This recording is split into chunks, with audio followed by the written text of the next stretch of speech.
အားလုံးပဲမင်္ဂလာပါဒီနေ့ share လုပ်မှာတော့ဘာဘောလီအကြောင်းမှဖြစ်ပါတယ်နော်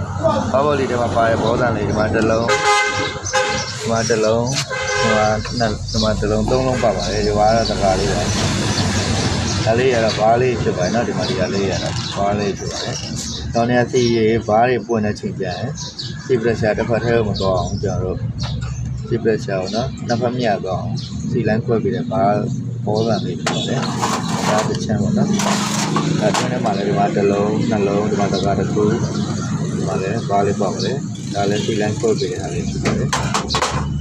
ကဲဘားလေးစမ်းကြအောင်ဒါလေးကတော့ဘာကောင်းမကောင်းစမ်းရပြပါတယ်ဒီမှာတော့တစ်လုံးကောင်းပါတယ်ဒီမှာလည်းကောင်းပါတယ်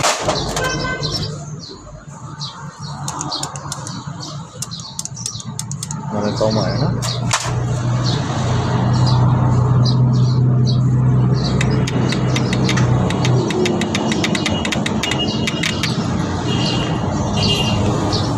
ဒါလည်းကောင်းပါတယ်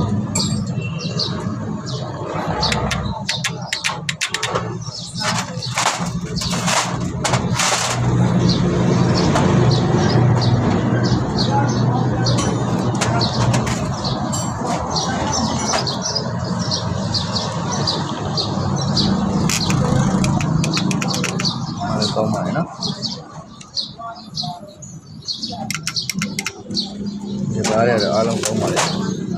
ကောင်းလဲတော့ဒီကိုတမ်းမုံကိုရောက်နေပါတယ်ဒီဒီဒီနေနေကြည့်တမ်းမုံကိုရောက်နေတယ်ဘာလဲမှာတမ်းမုံကဒါလည်းတော့ဘာဘော်လေးရဲ့အတွင်းကဘောလန်လေးကိုရှယ်ရင်းလိုက်တာဖြစ်ပါတယ်